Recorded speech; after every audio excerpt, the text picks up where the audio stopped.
Muy buenas tardes, queridos seguidores, oidores, miradores de la Comuna de la Palabra. Nuevamente, como cada semana hacemos, tenemos un programa, una charla con la doctora Ana Lilia Dottor Llerena del Instituto Nacional de Rehabilitación, INR, para hablar sobre los orígenes y el desarrollo de la neuropsicología en el INR, el papel que ha jugado el INR en los orígenes y el desarrollo de la neuropsicología en México, ninguneado por algunos que no hacen historia, pero que se autorrefieren como los exponentes máximos de la historia en México. Ya hablaremos de eso. No quiero comenzar sin hacer algunas cuestiones que me parecen fundamentales. Una semana más, un mes más, y la deuda histórica que tiene el Estado mexicano con el gobierno en turno en su representación para explicar de manera satisfactoria y verosímil el Estado que guarda la investigación de la desaparición forzosa y forzada de los 43 jóvenes estudiantes de la Escuela Normal Rural Raúl Isidro Burgos de Ayotzinapa en Tixla de Guerrero, sigue pendiendo como deuda histórica, y pese a que han declarado oficialmente que la mentira histórica es eso, precisamente una mentira histórica, porque no hay tal verdad histórica, no aparece la verdad a este respecto.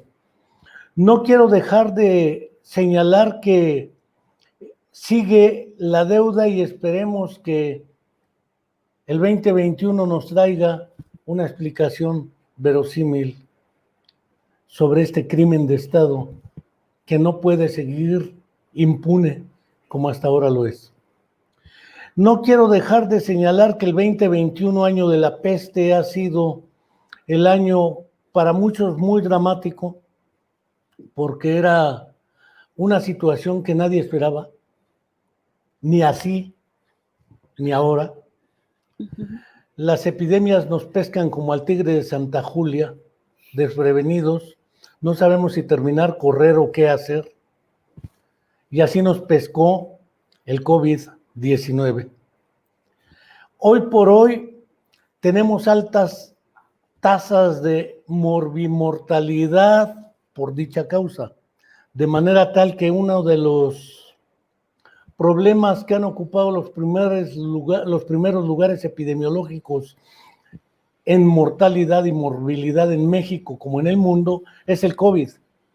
Pese a ello y haber servido como caja china para echar humo y encubrir las otras epidemias, la violencia estructural que nos agobia, que tiene más de 100,000 desaparecidos, según reconoció la Secretaría de Gobernación este año. Tenemos más de 100,000 muertos por COVID, así es que ahí vamos empatados entre COVID y desaparecidos. Y reconocidos muertos por la violencia estructural, incluyendo al exgobernador de Jalisco. Van más de 200,000 en todo este periodo desde Vicente Fox Quesada para acá. Sigue siendo una alta tasa de mortalidad la violencia estructural. Y no quiero hablar de feminicidios y otra suerte de crímenes que permanecen impunes también. La inseguridad que ya le preexistía a esta pandemia y epidemia de COVID. El miedo, la angustia, la incertidumbre, la indefensión y otra serie de estados emocionales que psicológicamente nos agobian, han permanecido como una de las fuentes más en esta era del año de la peste. No quiero dejar de señalar en este sentido que es para mí necesario, como el compromiso lo he asumido y lo sostengo a capa y espada, enviar un fraterno saludo a nuestra querida amiga Angélica Rodríguez, mamá de Viridiana Naid, alumna nuestra desaparecida en contra de su voluntad y su pareja asesinada en ese hecho hace ya más de 8 años. No quiero dejar de enviarle un fraterno saludo y decirle que con ella seguimos esperando la aparición de Viridiana porque viva la llevaron, viva la queremos. No quiero dejar tampoco de señalar que esta charla con la doctora Ana Lilia Dottor será la última charla de este año, y subrayo de este año, porque este fin de semana y luego el próximo, para muchos, aunque lo van a hacer en estado de arraigo domiciliario o de arresto domiciliario o de confinamiento obligado por el COVID, y para algunos de distanciamiento en semáforo rojo, que Hugo López-Gatell dijo, ese no sirve para nada, después siempre sí, y ya sabemos cómo van las cosas de las explicaciones sobre esto del COVID, que si el cubrebocas sí, que si el cubrebocas no, que si su sana distancia, que si no sirve para nada, que si hubieran hecho de otro modo las cosas, pura especulación. La realidad es que hoy estamos a punto de cerrar el año 2020, el año de la peste, y esperemos que el 21-21 venga con mejores condiciones y que no acabe engordando nuestra enflaquecida memoria histórica y nos haga creer que todo es COVID y no hay nada más. Hay desempleo, va a haber crisis económica, el problema de la educación, la doctora Ana Lilia tiene que ser mamá, tiene que ser apoyo pedagógico de la hija desde su casa, convertir su casa en escuela, en aula, además las labores de mamá, las labores domésticas, el hospital. No, está complejo el panorama. Todas las labores. Todas. Entonces, no quiero dejar de agradecerle a la doctora Ana Lilia que hoy nos acompaña, porque al cerrar este año con broche de oro con ella, abriremos el año que entra con el buen Ramsés Barroso, para hablar de qué le espera a la educación básica y al magisterio el 2021, ahora que tenemos nueva secretaria de educación, una maestra de banquillo, Delfina, a ver cómo nos va con ella en la educación. Posteriormente una con el doctor Wulfrano Pérez Elizalde sobre qué le espera al sistema de salud en México en el 2021. Después con el doctor Iván Martínez Dunker, qué le espera a la investigación científica en México en el 2021. Después con el doctor Víctor Hugo Sánchez Reséndiz, cómo se ha hecho el manejo psicosocial y social del COVID, porque parece que hay gente que no cree en las vacunas, no cree más que en el chupacabras y en que se apareció la Virgen de Guadalupe, no sé en qué charco. Eso sí lo creemos fácilmente, lo demás no. Tendremos también una charla con el doctor Juan Carlos Arango Lasprilla para platicarnos sobre los orígenes, el desarrollo de los congresos iberoamericanos de neuropsicología, así como de qué nos depara el 2021 con el Congreso Cuarto Iberoamericano de Neuropsicología, ahora a través de plataformas y redes sociales. En fin, ya tenemos a tambor batiente el año próximo, empezando todo enero y parte de febrero con nuestros programas, y no dejo de seguir invitando a nuestros seguidores y oidores a que se suscriban a la Comuna de la Palabra, canal de YouTube, ya somos más de 450, que se suscriban a nuestra página de Facebook Neuropsicología del Desarrollo, ya somos más de 5,250 en esa página, que se suscriban arroba Henriquea en Twitter, ahí somos casi 1 millar, y pues así vamos creciendo y difundiendo esto. Como no quiero tener ahí en silencio a la doctora Ana Lilia Dottor, voy a lanzar algunas preguntas acostumbradas y ella comenzará, no sin antes darle otra vez las gracias por su participación y su tiempo. El INR, alias, o el Instituto Nacional de Rehabilitación, no tiene muchos años de existir como INR. Y en su trípode de precursores estaba Lynch, alias INCH, Instituto Nacional de la Comunicación Humana, estaba un Centro Nacional de Rehabilitación y alguna otra institución, si mi memoria no me falla. Desde prácticamente los 70s del siglo pasado, en la unidad Plateros de la Ciudad de México, delegación Álvaro Obregón. Yo estudié en la secundaria 111, que estaba por esos rumbos del otro lado de Plateros, en el Olivar del Conde, cuando todavía no tenía nombre, ahora se llama Alexander von Humboldt. Hablo de los 70s del siglo pasado, el inicio de los 70s del siglo pasado. Y alguna vez di clase en el INCH, cuando dirigía el programa educativo de formación de terapeutas, la lingüista Virginia Lorandi Faguaga, bien me acuerdo de algunos nombres, y ahí estuvimos un rato participando en la docencia. Y desde ya sé que había neuropsicología en el INCH. Muchos no lo mencionan. Así es. Seguramente la doctora Ana Lilia mejor que yo lo hará. ¿Y qué papel juega la neuropsicología desde ese entonces hasta ahora en el INR? Y sobre todo las neuropsicólogas, porque esto lo platicaba con Ivonne Flores Medina, a quien perfectamente conoces del Girl Power, ¿sabes? Que son pura chica Girl Power, del poder de las mujeres. La neuropsicología, pese a todo, es una rama, lo mismo que la psicología, muy feminizada. Es decir, más del 75% de los estudiantes de la carrera de psicología son mujeres. Y me atrevo a pensar que más de un porcentaje similar son neuropsicólogos, también mujeres. Y más del 60% de los docentes son mujeres, casi estoy seguro. No así más de quienes dirigen las instituciones. Esas siguen siendo masculinamente dirigidas. No voy a echarme el tiro que mejor tú que yo conoces.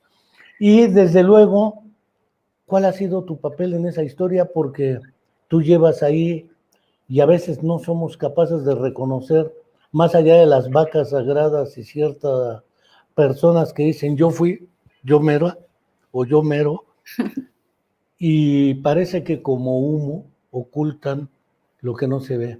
Hoy, ¿quién mejor que tú para que disipe esas brumas que aparecen por ahí, nebulosas, y nos aclare esto? Adelante, doctora, y muchas gracias. Muy bien. Pues muchísimas gracias. Tengo que también de mi parte iniciar con un enorme agradecimiento a la Comuna de la Palabra, a Enrique, por esta invitación. Y no quiero pensar que yo aclare toda esta bruma, no sé si lo puedo hacer, pero sí quisiera compartir con ustedes cómo es que yo comencé en la neuropsicología y ahora, pues bueno, afortunadamente somos, no nada más yo, sino todo el equipo de trabajo, un punto importante dentro de la neuropsicología clínica que se hace en todo el país. Y mira, me alegra muchísimo, Enrique, que tú menciones el añorado por muchos, incluyéndome, Instituto Nacional de la Comunicación Humana. Esto es maravilloso, porque entonces tendría que comenzar por ahí y comentar que unos pocos años antes del 2000, yo como estudiante de la licenciatura de psicología fui a hacer servicio social a un instituto que estaba por allá por Plateros, muy bien dices tú, que se llamó en ese entonces Instituto Nacional de la Comunicación Humana, efectivamente. En donde fíjate que no me queda, bueno, yo no tengo todos los datos exactos, pero ese instituto primero perteneció a la Secretaría de Educación Pública. Ahí se atendía, ahí las maestras de educación especial eran las principalmente formadoras y rehabilitadoras de todos los niños aquejados, principalmente por hipoacusia y por problemas de lenguaje y problemas de aprendizaje. Y ya después, no sé en qué fechas, pasó a formar parte de la Secretaría de Salud y estuvo dirigido muchos años por el talentosísimo doctor Hernández Orozco, Francisco Hernández Orozco. Que yo lo conocí personalmente, una persona por demás elegante, erudita, humana, científica, académica. Realmente los años que yo vivía ahí fueron maravillosos y llegué como psicóloga. Y necesito contar esta anécdota para la Comuna de la Palabra, que la primera vez que yo escuché una conferencia de neuropsicología, la primera vez fue por aquellos años, te digo, unos cuantos años antes del 2000, el Instituto de la Comunicación Humana era muy pequeñito. La estructura, la arquitectura era muy pequeñita. El auditorio que se tenía ahí en el instituto era, por supuesto, aún más pequeñito. Y cuando había conferencias grandes, cuando venía gente muy importante, nacional y del extranjero, epidemiología que estaba al lado nos prestaba el auditorio que era más grande. Digo nos prestaba porque yo me consideré durante ese tiempo parte de comunicación humana. Y nos prestaban el auditorio al lado del Instituto de Epidemiología, que estaba pared con pared. Sí, después se vino a Cuernavaca. Exactamente. Y formaron lo que es el otro pública. instituto, el Así Instituto es. Nacional de Salud Pública, que quedó muy Efectivamente. cerca de la UAM. Efectivamente. Y pues bueno, en ese auditorio vino dos grandes, pues bueno, profesores, todavía se dedicaban en ese entonces a dar clases. El doctor Juan Enrique Azcóaga lo conocía ahí mismísimo. El gran maestro Juan Enrique Azcóaga. Y también estuvo ahí el doctor Luis Quintanar. No sé si antes o después de toda su formación en Moscú, pero cuando yo escuché al doctor Juan Enrique Azcóaga, porque incluso en ese momento y todavía en el instituto se tiene la nomenclatura diagnóstica de los retardos del lenguaje, de patogenia fásica, anártrica, afásica, audiógena, etcétera, del doctor Juan Enrique Azcóaga. Entonces era realmente la vena teórica, metodológica que se seguía en el Instituto de la Comunicación Humana era la del doctor Juan Enrique Azcóaga. Y necesito comentar que en ese entonces, como ahora, yo estudiante, sin beca, no tenía yo el suficiente dinero para pagar ese congreso y lo tengo que decir porque es una anécdota maravillosa.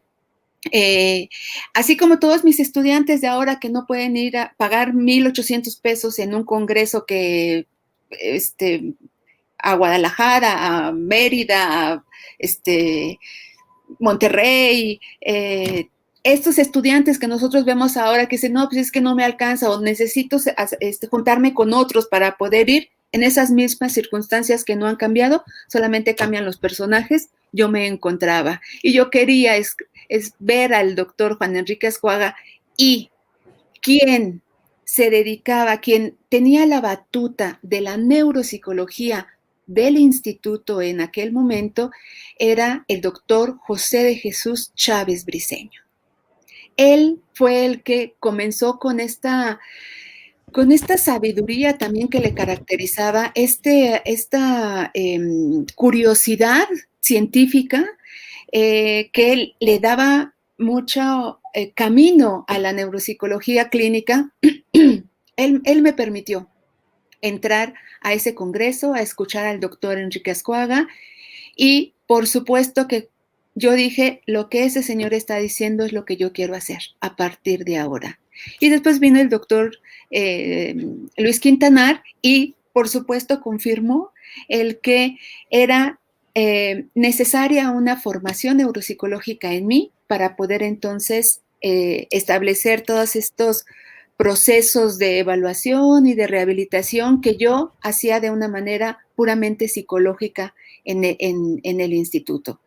Después tuve la oportunidad entonces de formarme en nuestra gran querida UNAM, en la FE Zaragoza, y tuve a los mejores maestros que yo podía soñar en ese momento. Fui alumna de la doctora Julieta Eres Pulido, la famosa Julieta Eres Pulido, y por supuesto del entrañable doctor Miguel Ángel Villa, principalmente con todo el cuerpo docente, ¿no? Que ellos tenían, la maestra Alicia Gómez, Humberto Rosell. Exactamente, Humberto Rosell, porque no basta en la neuropsicología, tenemos que quitar ese mito que es, si te gusta la neuropsicología y eres psicólogo, puedes hacerla. No, te tienes que formar, necesitas una formación universitaria.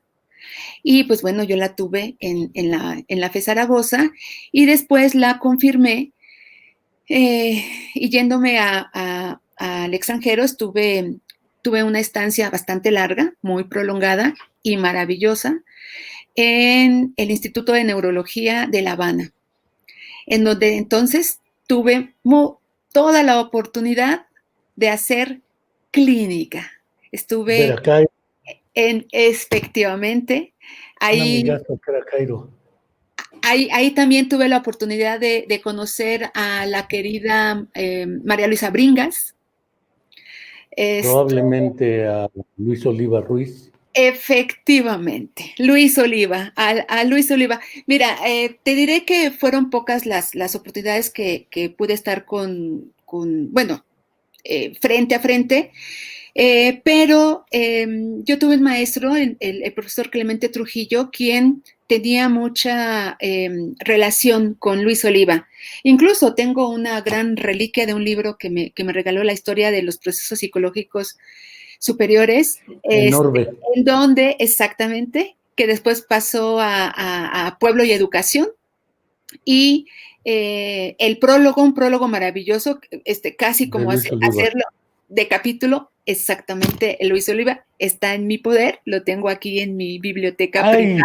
Yo todavía lo tengo, fíjate. ¿Qué tal? ¿Qué tal?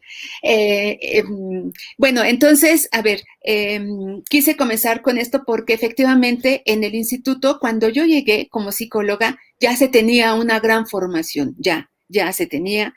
Ya el doctor Chávez Briceño estaba formando, ya hacía la formación de recursos en los residentes de Medicina de Comunicación Humana, ya estaba establecido un departamento, un área específica de neuropsicología. Y en donde yo quise incluir todos mis trabajos. Sin embargo, las cuestiones administrativas, institucionales, me hicieron ir por otro camino porque yo desde que llegué al instituto estuve en la dirección de investigación y toda la neuropsicología que se hace incluso actualmente es asistencial, es dar consulta, es estar frente a toda la población clínica. Que llega. Es asistencial y lo que yo quería dedicarme era a hacer investigación. Y efectivamente son 3 institutos los que se fusionaron, el de Medicina de Rehabilitación, que estaba en Marina Nacional, justamente en el año 2000, Marina Nacional, Ortopedia. No, además debo adicionar algo, ¿eh? Ajá. El Nacional de Rehabilitación que estaba en Marina, ajá, en el cual Rosa González y otras personas llevaban a sus hijos, entre ellos Gabriela Brimer. ¿Qué tal? La familia Gaby Brimer. Ajá. Rosa González, que llevaba a su hija Claudia Lozano. Uh-huh. Probablemente Carmelina Ortiz Monasterio llevaba a su hija Beati. Varias empezaron a fundar, y de ahí nació APAC también, Asociación Pro Parálisis Cerebral. Sí. Por ahí en el 85 me invitaron a dar un curso en APAC sobre neuropsicología de las alteraciones del lenguaje en la parálisis cerebral. Mira. Fue curioso, pero hablo del 85. Pero de ahí vienen varias opciones, porque viene por un lado el Instituto Nacional de Salud Pública, que estaba a un lado del INCH, del INCH, que era originalmente parte de lo que fue con el doctor Roberto Solís Quiruga, el Instituto Médico Pedagógico, que después pasó a ser parte de lo que era los problemas de audición y lenguaje, por eso audiólogos se hicieron muchos en el INCH. Y se siguen haciendo. Pero Sí, pero también estaban, aparte de ellos, después se hace el Instituto Mexicano de Audición y Lenguaje, que está Ya. en la calle de Progreso, en la Escandón, con los Paz Berruecos, Así que ellos es. traían el rollo de la oralización y empiezan los pleitos de si oralización, comunicación total, lengua de señas, Efectivamente. toda una vieja historia que viene Sí. también de por allá. Y los GIE, grupos integrados específicos para hipoacúsicos, que manejaba en educación Ah, especial un maestro ya fallecido, que trabajaba sistemas hasta educación secundaria, pero viene bien pegado al Lynch. Y en las sí. historias de la neuropsicología en México he visto serias omisiones a todo lo que nos cuentas. Y creo que por eso es muy importante lo que señalas. Ah, sí. Pues bueno, yo que formé parte de esa transición, pues lo tengo muy presente y me parece que mucha gente, es verdad que a lo mejor afuera me refiero afuera del propio instituto o de los institutos, comunicación humana pasó de una manera muy rápida, pero para los que nos formamos ahí, pues bueno, eso es indiscutible, lo traemos en el alma. Eh, bueno, toda la formación que tuvimos ahí y efectivamente ya se estaba fraguando la idea, supongo que por políticas públicas, de unir tres institutos, que serán líneas de investigación, tres formaciones en una sola. Y entonces fue medicina de rehabilitación de Marina Nacional, ortopedia, eh, y comunicación humana. Y llegamos a un grandioso instituto enorme, maravilloso, Ese sí. con unas instalaciones estupendas. En el año, recuerdo muy bien, en el año 2000 nos trasladamos, me parece que de estos tres institutos, yo no recuerdo si fueron al mismo tiempo, pero por lo menos los de comunicación humana estuvimos en el año 2000 haciendo esta transición y nos incorporamos a lo que en primera instancia se llamó Centro Nacional de Rehabilitación. No era instituto. Después, por todo el trabajo, por supuesto, académico, clínico, quirúrgico, asistencial, de investigación, de tecnología, eh, eh, pocos años después se incluyó al centro ya como Instituto Nacional de Rehabilitación, para formar parte de toda esta coordinación de institutos nacionales, ¿no? En donde nosotros en algún momento fuimos el instituto más joven y ya No, después me de parece, hecho, prácticamente los institutos surgen ahí, el de cardiología, así es que ya cancerología, muchos años, y ¿no? se O sea, forma la nutrición, zona de hospitales, sí. efectivamente, pero nosotros ya estos institutos pues tienen muchísimas décadas de De formar existir. parte de esta coordinación y nosotros durante algún tiempo fuimos el instituto pues más reciente de incorporación, no sé, te estaría hablando del año 2010. En realidad no lo tengo con precisión en qué año formamos parte de los institutos de salud, pero y ahora que en la actualidad se conoce como Instituto Nacional de Rehabilitación Luis Guillermo Ibarra, que fue quien dirigió desde un principio el centro de rehabilitación y ahora el instituto. Entonces, ya como instituto, pues aquí en Avenida México Xochimilco, cuando yo llegué, también se tenía un departamento de neuropsicología que tuvo un desafortunado final, y me refiero a lo mejor solo al nombre, porque nunca yo lo supe con demasiada explicación y certeza, ni yo ni muchos de los que formábamos parte del instituto, el por qué se decidió de manera administrativa o política quitarle el nombre de neuropsicología al departamento y solamente se le conoce ahora como patología del lenguaje. solamente como patología del lenguaje y en donde se atiende de manera asistencial, por supuesto, principalmente problemas, niños que llegan con problemas de lenguaje y de problemas de aprendizaje. Pero patología del lenguaje me parece que es un título que le queda un poco pequeño a todo lo que es la neuropsicología.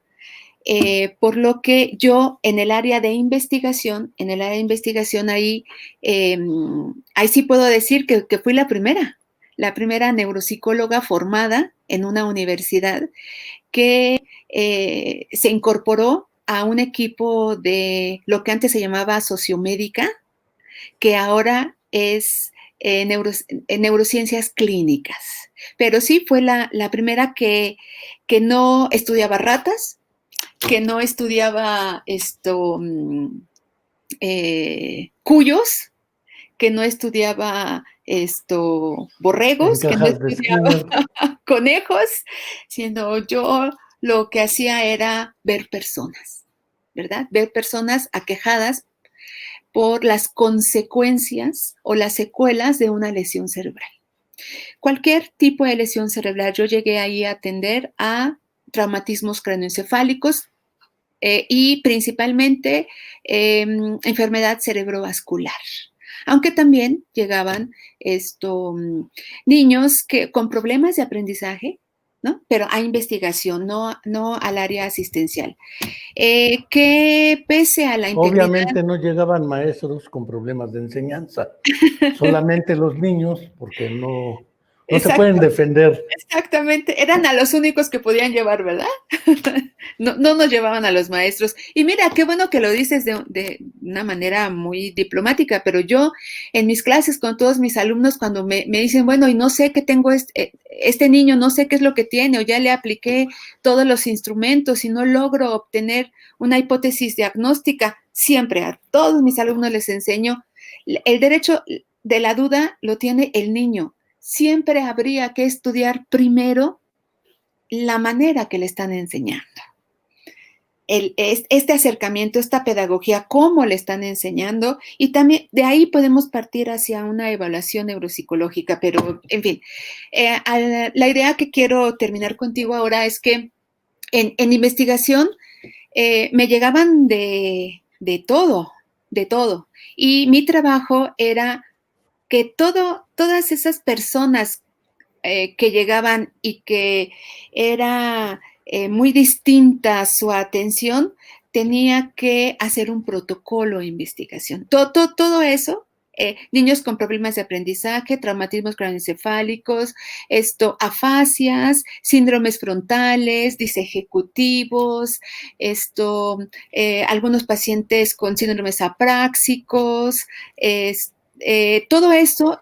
Mi trabajo era hacer un protocolo, hacerlos que formaran parte de un protocolo para que entonces pudiéramos hacer investigación, tener resultados publicables lo más pronto posible y que se conociera, dar a conocer. Tú sabes que si publicas, esa publicación, tu publicación la leen ahora aquí y en 1 millón de lugares.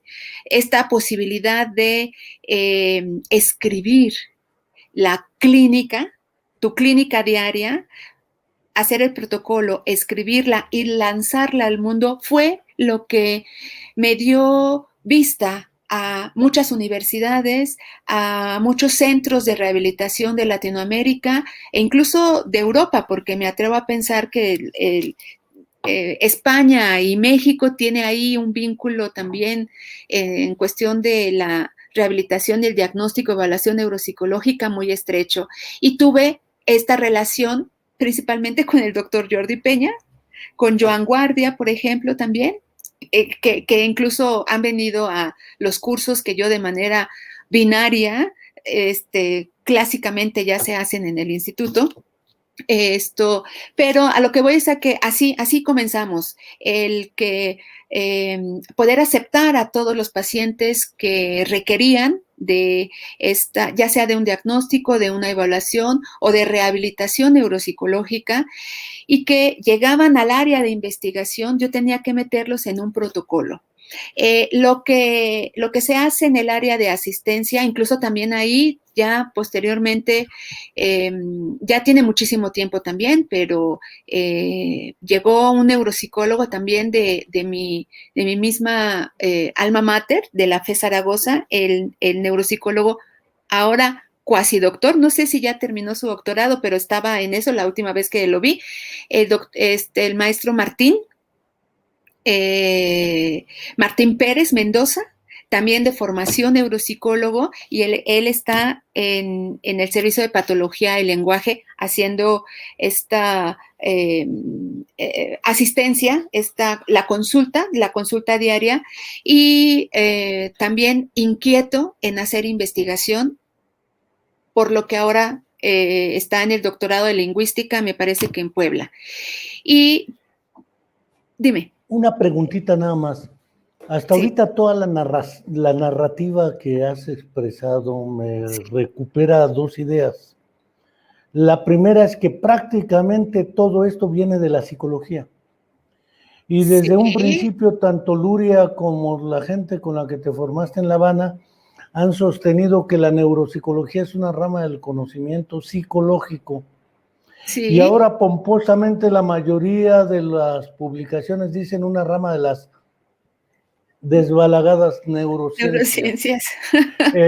Al cambiarle el nombre en el INCH, bueno, en el INR, ajá, del Departamento de Neuropsicología al de Patología del Lenguaje, sí, era por razones obvias médicas. Pero el segundo eje de análisis es que todo lo reportas como casos clínicos.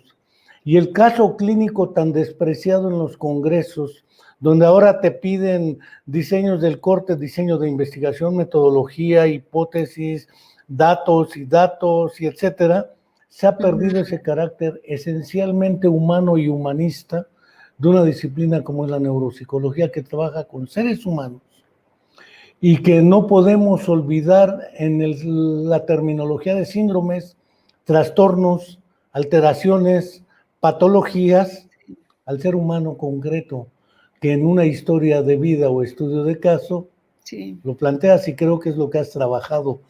¿Cómo seguir recuperando esos dos ejes de análisis? Porque las consecuencias del daño neurológico, sea cual sea la etiología y su expresión, son psicológicas o neuropsicológicas, llamémoslo. Entonces, ahí dejo mi cuchara.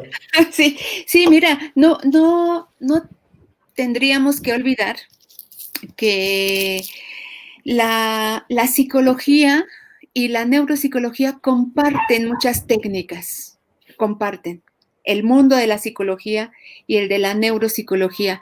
Técnicas tan digamos, básicas, y básicas no me refiero a inferiores, sino basificadoras, de donde tienes que partir hacia algo más elevado, como técnicas como la entrevista, por ejemplo, ¿no? La entrevista, la anamnesis, esta un poco más allá de la empatía que debes de tener enfrente de una persona que te está tratando con su discurso de guiarte hacia dónde puedes tú dirigir la evaluación. O sea, la psicología y la neuropsicología compartimos muchas técnicas. La distinción estaría en el punto de partida. El punto de partida de la neuropsicología es la función cerebral. Entonces, los neuropsicólogos nos vamos dirigiendo hacia allá, rebasando el diagnóstico anatomoclínico, ¿no? Que son las, o sea, de los primeros, que serán principios, objetivos de la neuropsicología, buscar y hacer diagnóstico anatomoclínico, pero ahora lo tenemos que rebasar. Yo, parafraseando un poco al doctor Jordi Peña, dice, es que así como Luria, no tenemos que seguir a Luria, tenemos que a partir de Luria hacer nuevos postulados, que surjan nuevas ideas teóricas, estos nódulos teóricos que después se pueden ir desarrollando, pero el compartir estas técnicas no nos hacen iguales, pero sí nos hacen surgir de un mismo nivel, y después la neuropsicología se va hacia la función cerebral. Entonces, me parece que sí es importante hacer esta... Estoy escuchando una retroalimentación de mí misma. Sí, Ya, ok. ya. Puedo pensar, fíjate, que un poco retomando aquel punto que hiciste notar, que la mayoría de los neuropsicólogos somos mujeres. En la mayoría de los posgrados, Enrique, si no es que en todos, no estoy tan segura porque me parece que ya lo abrieron en Puebla, pero en la mayoría de los posgrados, uno de los requisitos primordiales es que seas psicólogo para que puedas hacer el máster en neuropsicología.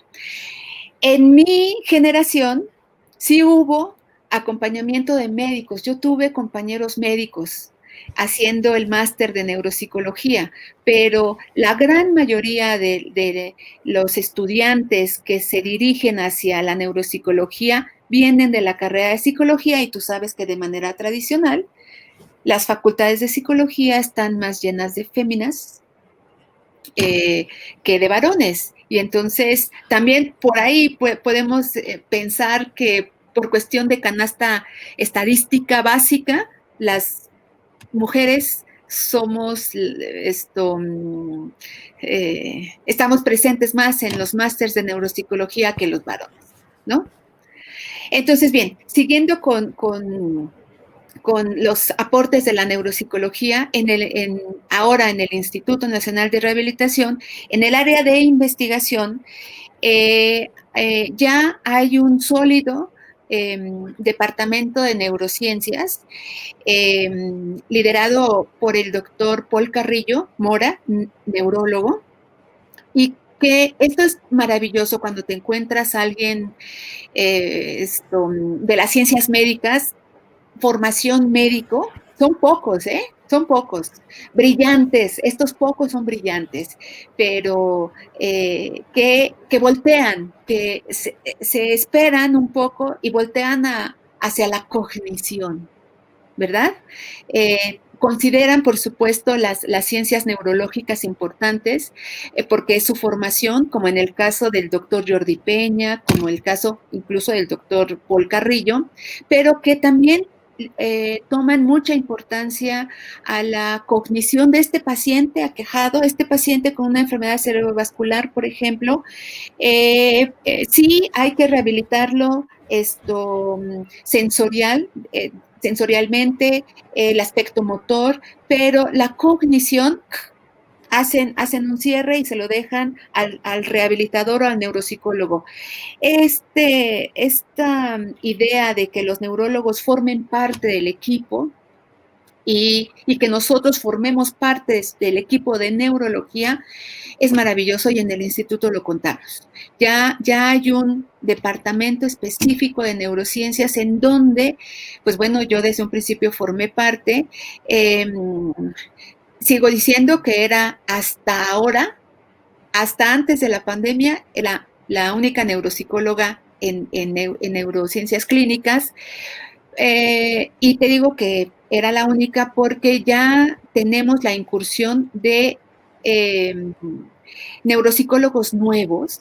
Está ahora con nosotros la maestra Alejandra Zamudio, egresada de la maestría de la Universidad Nacional Autónoma de México, del campus CEU, de la maestría, y con mucha experiencia de investigación, porque también se fue a formar a nutrición y ahora está en el equipo con nosotros. Y eso a mí me da mucha ilusión, mucho gusto, porque estamos de alguna manera agrandando el equipo de neuropsicólogos en el área de investigación.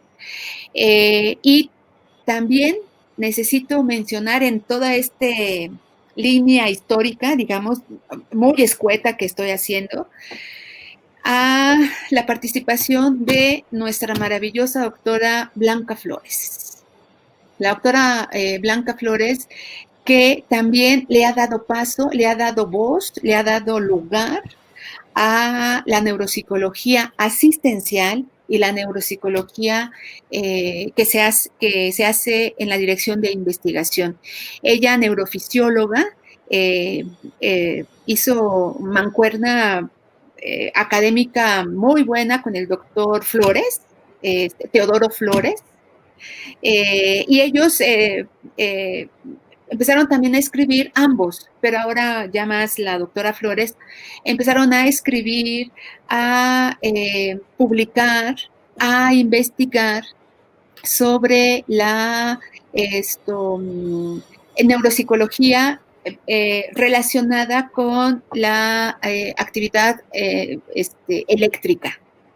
Ellos hacen EEG cuantitativo y cualitativo en pacientes que han sido de nosotros, de nuestro protocolo, y también ahí tenemos a la maestra Marlene, egresada también de la Marlene Galicia, egresada de la maestría de neuropsicología. Entonces, lo que quiero sobresalir con este recuento es que actualmente ya se tienen algunos grupos que nos podemos relacionar unos con otros,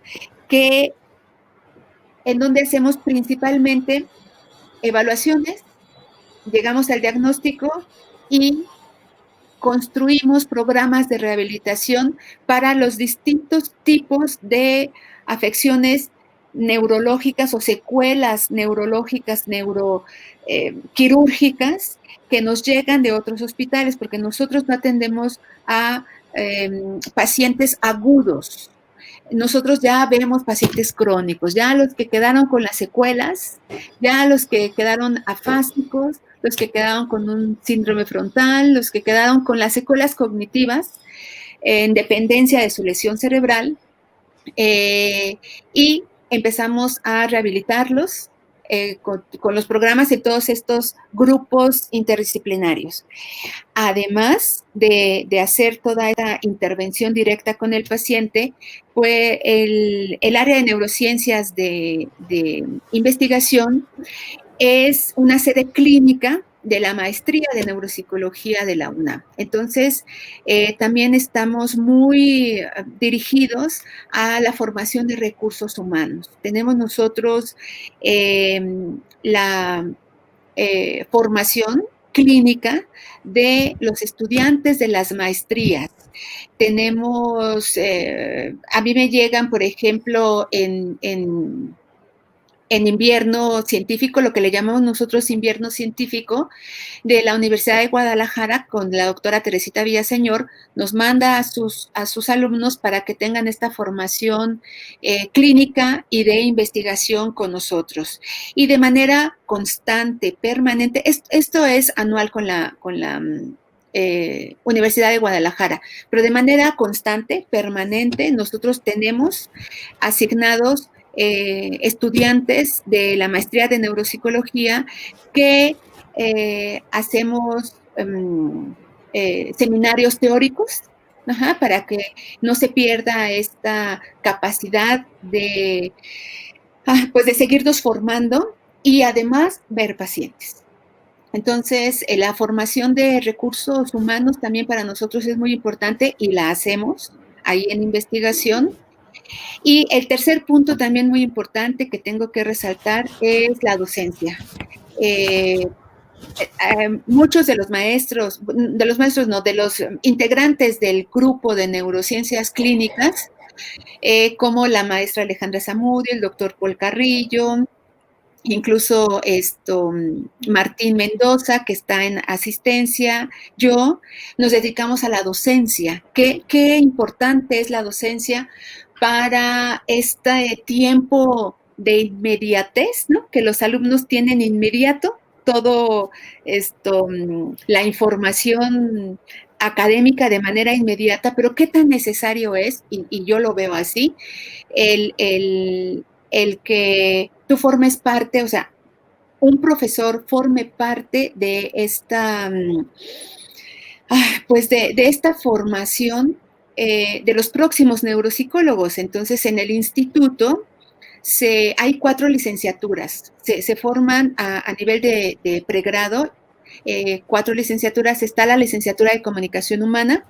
la licenciatura de Rehabilitación Física, de Órtesis y Prótesis, y me parece que de la cuarta no la recuerdo muy bien, pero en donde nosotros participamos de una manera concreta es en la licenciatura en Comunicación Humana y de Rehabilitación Física. Ahí yo formo parte del cuerpo docente, de este claustro docente, y me encargo de guiar a los estudiantes de estas 2 licenciaturas. Las otras 2 licenciaturas tienen otra formación, más tecnológica, digamos, y que no tienen mucho que ver con nosotros. Es por eso también que ofrezco una disculpa porque no recuerdo el nombre de la 4ª licenciatura, o me parece que nada más son 3, pero donde nosotros tenemos más injerencia para la formación es en Comunicación Humana y en Medicina de Rehabilitación. Entonces, como tú comprenderás, la neuropsicología tiene varias aristas dentro del instituto, de formación clínica, de asistencial, de investigación y de docencia. A ver, habría 2 cuestiones más. Dígame. Por ahí yo recuerdo que entre finales de los 70, 79, 80, ya llovió. Iba casi cada mes a la UDG, precisamente. Estaba un tal Chuy Huerta, Jesús Huerta, entre otros colegas de aquellas generaciones, y teníamos un seminario permanente de neuropsicología, extracurricular.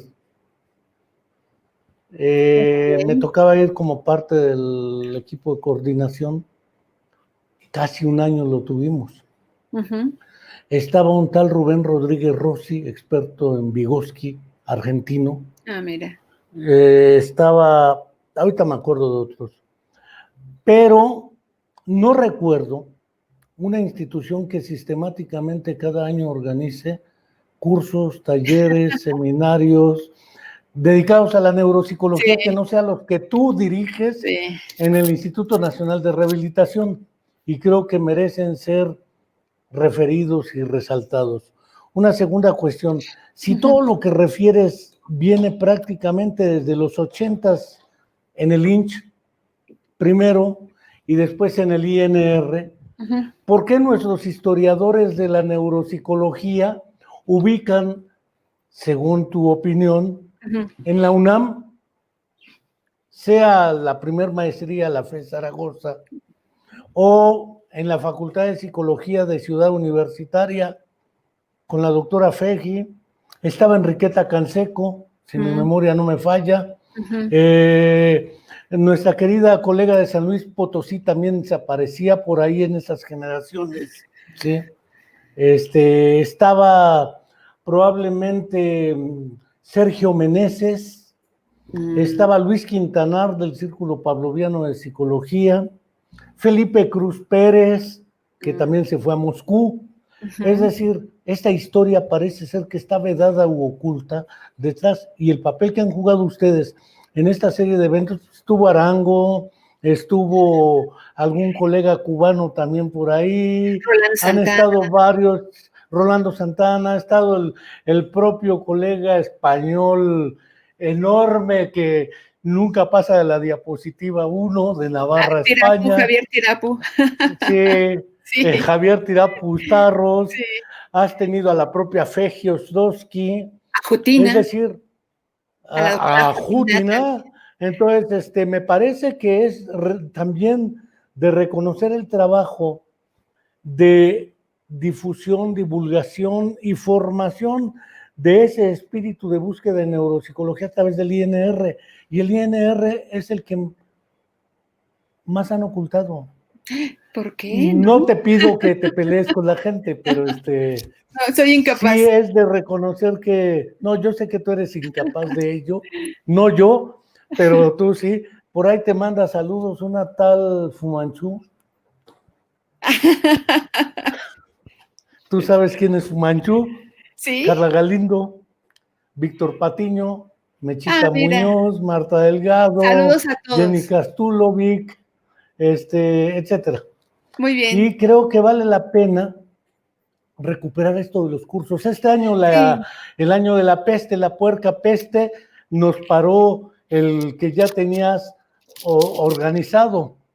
Sí, por Penosamente a supuesto. muchos les pasó, Sí, lo cual no quiere decir que esté uno sí, abatido porque no hay epidemia o pandemia que nos abata y sí. nos extinga. Esto seguirá. Si las cosas salen como deseáramos, el año próximo tendrías otro curso, pero no conozco ese carácter tan recurrente, sistemático y diría casi obsesivo compulsivo, porque tiende a la repetición de cursos anuales en el INR, Ujú. organizados por la doctora Ana Lilia Dottor Llerena, que es parte también de este trabajo en neuropsicología, que es la docencia, la investigación, los estudios de caso, la práctica clínica, la documentación, etcétera.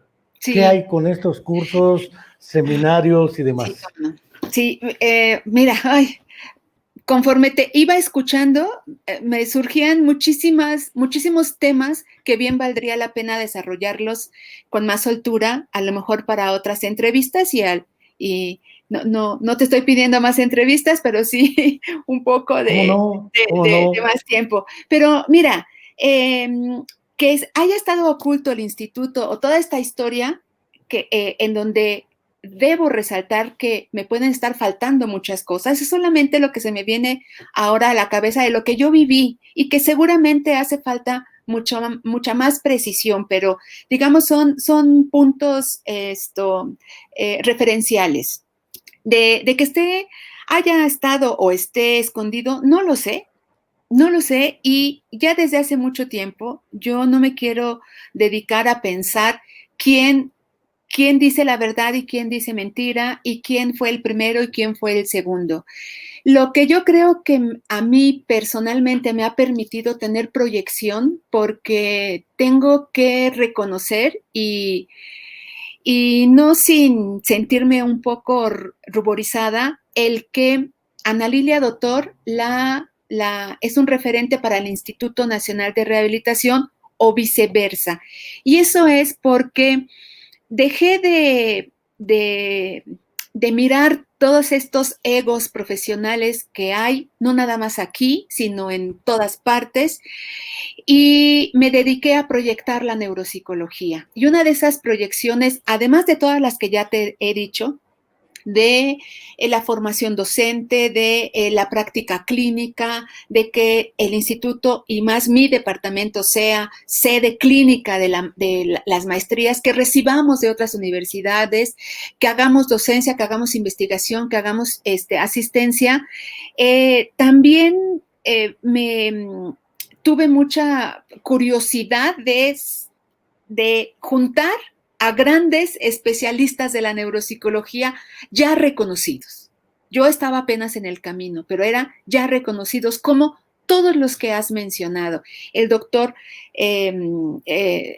Jordi Casanova, el doctor Javier Tirapu, Alfonso Caracuel, que ha estado con nosotros, Eduardo Cisneros, la doctora maravillosa, extraordinaria Tatiana Jutina, la autora Glossman. Imagínate, y lo tengo que decir, que la doctora Tatiana Jutina me escribió en un libro, en el libro de El hombre con su mundo destrozado, de Luria. Me escribió en alguna página de ahí que ella conoció a los dos personajes principales de esa historia, tanto al profesor. Sasetsky Exactamente, tanto al y a profesor Luria. Luria, porque ella tenía 18 años cuando fue al laboratorio, fue a trabajar y presentarle algún trabajo a Luria, como al paciente Sasetsky. Y ella, imagínate escuchar de la boca de la doctora Jutina la rehabilitación, lo que ella pensó y lo que ella hizo con el famoso paciente Sasetsky, que yo lo leo y lo releo y no me canso de volver a leer ese libro porque me aterriza en la clínica que yo debo de tener hacia mi paciente. Mira, Entonces, probablemente lo que voy a decir es bárbaro, yo se lo escuché a Ana Ruth Díaz Victoria. ajá, Ella le entró a la neuropsicología porque conoció ese libro, ya, El mira, hombre con su mundo por, destrozado. de Nuria. Y que yo se lo dejo a cada una de las generaciones de mis estudiantes.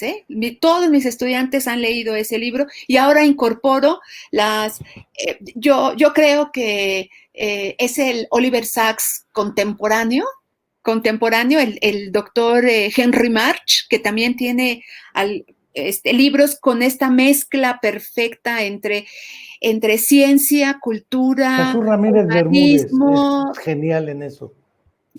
Sí, genial, por supuesto, genial, el doctor Bermúdez. Bien, quiero terminar la idea.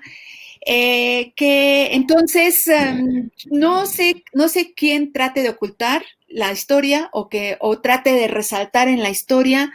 Lo que sí sé es que si tú sigues trabajando, si tú trabajas directo con todas estas vertientes que yo te digo, y además traes a estos grandes personajes para aprender de ellos, yo creo que una de las características por las que ha tenido mucho éxito estos cursos que yo organizo en el instituto es que, Enrique, yo trato de juntar dos cosas.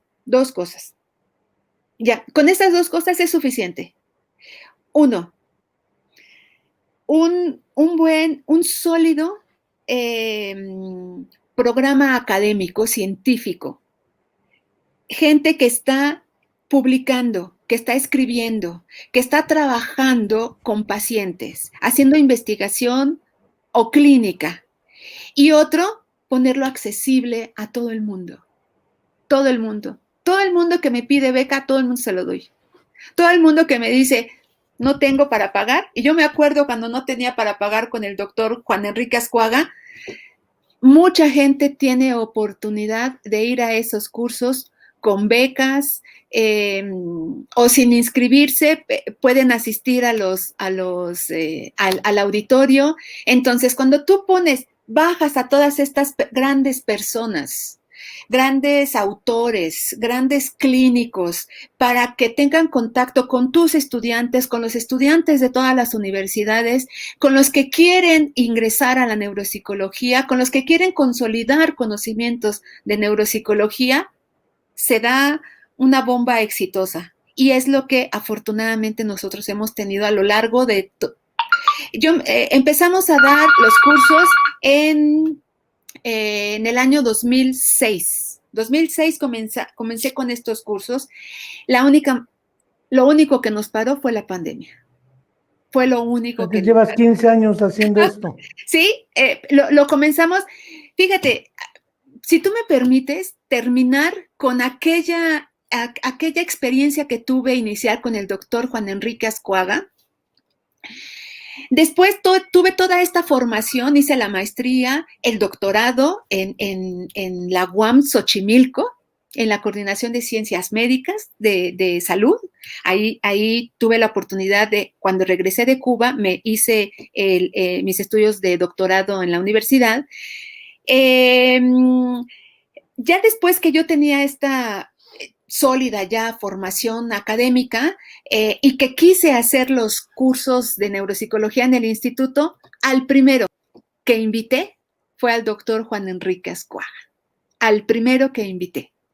Me di esa satisfacción, para mí fue un lujo traerlo, tenerlo sentado. Yo creo que donde más aprendes estas anécdotas, esta experiencia es cuando después de una comida en la sobremesa tienes a Enrique Ascuaga, tienes a Elvira, tienes a Juan Carlos Arango, tienes a la doctora Tatiana Ajutina, tienes a Jordi Peña, tienes a María Luisa Bringas, tienes a Miguel Ángel Villa, tienes a todos los que han venido conmigo, al instituto me refiero, y ahí empezamos a conversar, a platicar sobre las experiencias. No sabes que después de tantos años que pasaron, tuve la oportunidad de traer al doctor por primera vez al instituto, después de tantos años, porque ya había sido invitado, seguía siendo invitado por el doctor Chávez Briceño, por ejemplo, y al comentarle esto, que yo era aquella estudiante, que casi estaba yo así en la ventana escuchándolo porque no podía ingresar al auditorio, Me dio muchísimo gusto y fue un incentivo para, a partir de ese primer curso, continuar. Y entonces yo hice una promesa ante mí principalmente, ante mi profesión, que amo tanto, que quiero tanto y que gozo tanto ser neuropsicóloga, el seguir teniendo estos cursos que más que una conversación fría y lejana en el podium y los que están estudiando, que fuera un acercamiento, que fuera más de conversatorio, en donde todos tuviéramos la oportunidad de preguntarle a Jordi Peña, ¿qué hizo para estar donde está? ¿Cómo empiezo a leer a Alexander Ramanovich Luria? ¿Cómo el doctor Javier Tirapu, escucharlo con su única diapositiva, preguntarle cosas más cercanas, que tuvieran todo el público, todo mi público tiene la oportunidad de acercarse a estos grandes expositores y entonces tuvimos un éxito maravilloso porque todo el mundo lo espera ahora cada 2 años. Antes, durante 4 cursos, los hice cada año y ahora lo hacemos cada 2 años porque es un trabajo extraordinario comunal. Lo que se tiene que hacer, coincidir las cuestiones institucionales, más de los expositores y de tus participantes, asistentes, esa coincidencia tiene que ser brillante. Y ese es un trabajo muy descomunal, como te digo. Pero entonces, también eso ha servido de proyección del instituto. Ya es un referente, ya es un punto de partida. Los cursos que se hacen de neuropsicología, cursos internacionales de neuropsicología. Por supuesto que el instituto tiene otros cursos, otra formación también de educación continua, otros cursos en donde también se abordan temas importantes de la neuropsicología, pero el que es solamente de neuropsicología, solo, no metemos ninguna otra disciplina, solo de neuropsicología es el que se hace en investigación y que este año se tuvo que posponer, pero no pierdo la esperanza para, si mejoran las condiciones 2021, si no, mira, no tenemos prisa, esto nos va a permitir tener una logística mucho más robusta para el próximo, que sería el 9º. Pues, Ana Lilia, déjame decirte, en el 84 conocí a Juan Ascuaga en un curso que dio cuando él era integrante de la Organización Mundial de la Salud y la UNICEF para la atención de los niños y esta cosa, por el aprendizaje, el desarrollo y otras cosas. Mi hijo nace en el 88 y se llama Juan Enrique. ¿Qué tal? Mi esposa estudió con Juan Enrique Ascuaga en Buenos Aires. ¿En APINEP? Y fue en APINEP. Ajá. Y fue mi alumna en el INCH. Hablo del 84, 85. ¿Tu esposa fue tu alumna? Sí. A ver, yo necesito esa explicación. No hay nada extraño. Fue mi alumna en la licenciatura de Comunicación Humana de Audición. Muy bien. Es una broma. De los 80s, 86. Ok. Nos casamos y de ahí viene una buena relación con Juan Enrique Ascuaga, que después vino mucho a la UAM. Sí. Pero en general me parece muy importante esta charla porque es como un homenaje que no se te ha hecho, pero que mereces. No sé si te lo tenga que hacer la Asociación Mexicana de Neuropsicología. No sé si deba hacértelo el Congreso Iberoamericano de Neuropsicología. Ya lo comentaré con el doctor Arango. No sé si te lo tenga que hacer quien te lo tenga que hacer, pero es lo mínimo que uno puede hacer. Porque cuando los reconocimientos no son en vida, uno acaba como Chava Flores y la historia de Cleto, el fufú y sus ojitos al rojo. Todo el equipo al morir entregó cuando vivía el infeliz ya que se muera y hoy que ya está en el Beliz, qué bueno era. Creo que los reconocimientos deben ser en vida y más cuando estás muy joven. No es piropo, hay mucho trabajo por hacer y Sí, no hay epidemia que nos vaya a liquidar ni nos vaya a derrotar.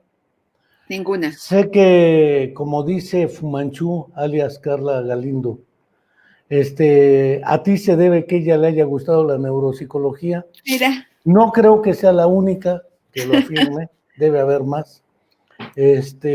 Y no creo que a través de estas actividades que impulsas muchos hayan comprometidose con esta línea de trabajo, de conocimiento y de desarrollo personal. uh-huh. No sé, me gustaría tú, como Ana Lilia, ¿qué Sí. te ha dado la neuropsicología? Más allá, porque a mí me han preguntado, si no hubieras estudiado esto, ¿qué sería de tu vida? Pues no sé, yo no llegué de la formación académica en neuropsicología. Uh-huh. Nos hicimos autodidactamente en la época en que no había tal formación. Yeah. Y en seminarios extracurriculares, de los cuales formaba parte Víctor Manuel Patiño Torrealba, el mismo Luis Quintanar y Fel Cruz tenían su círculo de estudios y su grupo, el Círculo Pavloviano de Psicología. Uh-huh. Nosotros teníamos otro. Otros tenían otro en Monterrey, los miércoles pavlovianos. Uh-huh. Es decir, esta actitud de búsqueda de muy joven, siendo muy jóvenes, siempre ha existido. Uh-huh. Pero mantener ese espíritu a lo largo de la vida, cuando uno ya no es tan joven, pero sigue siendo joven, como tú comprenderás. Gracias.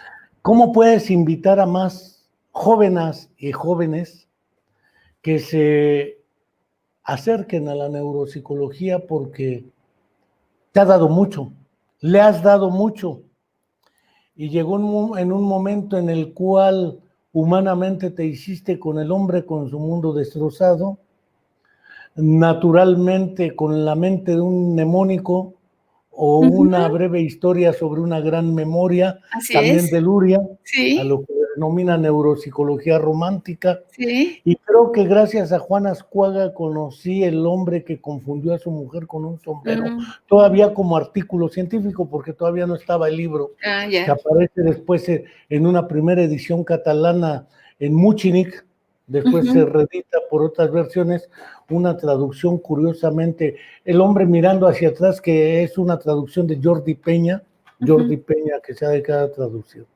Creo que, entre otras cosas, ahora ya tienes libros publicados, sí. Capítulos de libros, sí. Etcétera. Creo que bien vale la pena también recuperar esa experiencia, porque eres ejemplo a seguir. No soy quien para hacer los homenajes. A mí, a la Comuna de la Palabra, ¿quién le da cuando la Comuna de la Palabra salió por exclusión, porque nos sacaron de otro lado, y mi hijo dijo, pues hazte youtuber. Nunca es uno youtuber, pero la Comuna de la Palabra ahí va. ¿Qué nos pudieras decir para seguir invitando a jóvenes generaciones, varones, mujeres, etcétera, a que le sigan entrando? Y así como varias afirman personas que gracias a ti se han acercado a esto, otros se acerquen, porque vale la pena. Muy bien. Pues bueno, voy a comenzar y terminar agradeciendo tus palabras, por supuesto. Los agradecimientos, yo creo que los he podido palpar y los he vivido con cada uno de mis pacientes, Enrique. Por supuesto que cuando recibes y eres un blanco para un reconocimiento, es gustosa esa vivencia, pero lo que haces en la clínica todos los días, lo que yo hago en la clínica todos los días con mi paciente, al paciente que vive con afasia, que logro que pueda mejorar la melodía cinética de su lenguaje, o que logre tener un acceso más rápido a la etiqueta verbal que quiere, o el paciente que ha no sé, que ha mejorado en cuanto a su curva de aprendizaje o que retoma todas las técnicas de flexibilidad que tú les das para que pueda recuperar la información. Es decir, lo que hago yo todos los días es para mí un completo agradecimiento. Ver a mis alumnos, tengo ya muchas generaciones de alumnos y alumnas que unos sí se han querido dedicar a la neuropsicología y que otros solamente la han considerado importante y que prefieren irse hacia la audiología o hacia la comunicación humana o en fin. Esos agradecimientos, Enrique, son maravillosos y eso a lo mejor es lo que a mí me ha aportado la neuropsicología, tener reconocimientos diarios, ¿verdad? De lo que hago todos los días. Además de decirte que la neuropsicología para mí ha sido un camino, una zanja perfecta en donde yo he transitado y que he tenido la oportunidad de aplicar todos los conocimientos de un ser humano, no nada más de un profesionista, porque en esta senda que se llama neuropsicología, yo he podido ser profesionista, ser investigadora, pasar ya, quien hace un libro, va a poder ser leído hoy y en 100 años. Entonces, esa oportunidad que me ha permitido la neuropsicología de ejercitarme como ser humano en todas estas vertientes, en lo profesional, en lo personal, incluso hasta en lo artístico, porque yo creo que no hay ciencia sin arte. A mí me gusta mucho pintar, por ejemplo, también, y la neuropsicología me ha permitido desarrollarme ahí, ser autodidacta en el arte, pero en lo que yo puedo hacer. También en escribir, me gusta mucho escribir, solo que soy un poco tímida. No. Ya veo. Sí. A leer, por ejemplo, a Jesús Bermúdez, yo digo, bueno, lo que me falta para llegar ahí, pero la escritura para mí siempre ha sido una catarsis y escribir sobre neuropsicología aún más. Entonces, mira, me ha dejado muchísimas cosas la neuropsicología de satisfacciones. ¿Qué te puedo decir? Todo lo clásico, ¿no? O sea, todos estos ya estereotipos que existen, que sí me los ha dado la neuropsicología, el tener satisfacciones, el tener poder ser mencionada en las generaciones, pero me ha permitido, en general, transitar por todas estas, digamos, partes mías como persona, como profesionista, incluso como mamá. Mi hija sabe de neuropsicología lo mismo que saben mis estudiantes, porque me la llevaba yo a las clases y ella ya sabe perfectamente dónde está el área de Broca, área de Wernicke, conoce los síndromes afásicos, yo creo que por eso no quiere ser neuropsicóloga, porque ya lo conoce. Ya se hartó. Ella quiere otra cosa, pero bueno, entonces el poder hacer todas las facetas posibles como persona, la neuropsicología me lo ha dado. ¿Y qué puedo decirle a las nuevas generaciones? Vengan, fórmense. La neuropsicología no es un hobby, no es, ahora está de moda la neuropsicología y quiero aplicar pruebas neuropsicológicas. Eso no es neuropsicología. Se necesita una formación y una formación académica, universitaria, con gente que tiene experiencia, que ha estado frente a paciente, no frente a pruebas, no frente a instrumentos, frente a pacientes. Es la única manera que puedes formarte como neuropsicólogo, Ven a formarte y aquí vas a encontrar si esto es tu verdadera formación o no. Nosotros te decimos, ven, acérquense. Pues doctora Ana Lilia, saludos y un gran reconocimiento a la labor profesional de la doctora Ana Lilia Doctor. Un abrazo, Humberto Telles Olvera, desde Querido el Humberto. Cerro de la Silla. Querido Y Humberto. desde allá ya nos conocíamos Sí, con las muchas viejas gracias. guardias de Sí. Pablo Valdés y de el otro Telles, Arnoldo Telles. Y que lo conozco también muy bien, y me entusiasma mucho el acercamiento que tiene de la hipnosis y de la neuropsicología, a Arnoldo. Pero para Humberto querido, te mando un gran abrazo y te tengo un cariño muy especial, y también me has ayudado a mi formación. Pues doctora, no quiero dejar de agradecerte amplia y profundamente Por favor, al contrario. esta colaboración, esta participación muy amena. Los comentarios van en ese tono. Entrevista súper interesante.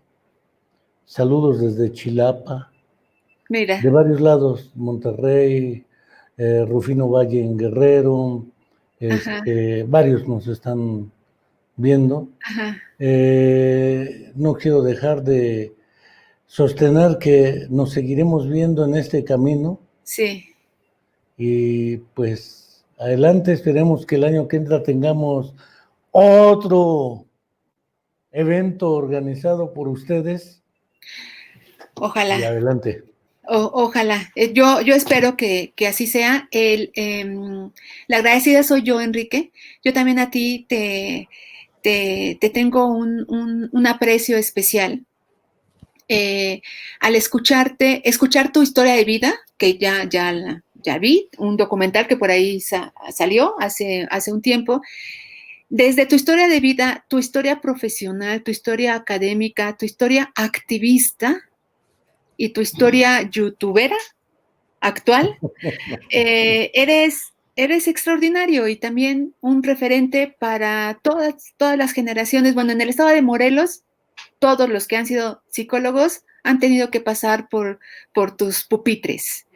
Y fuera del estado de Morelos también eres reconocido por esta garra que tienes para retomar la literatura, mezclar la literatura con la ciencia, con la cultura y con el arte y el activismo, y eso es fabuloso, pocas personas lo pueden hacer, y tú lo haces de manera magistral. Pues Ana Lilia, aquí dejémosla. Muchas gracias. Ok, muy bien. Y hasta siempre. Un gusto estar contigo y con la Comuna de la Palabra y con todos los que nos estuvieron viendo y los que se tomaron esta molestia de escribirnos. Muchas gracias a todos.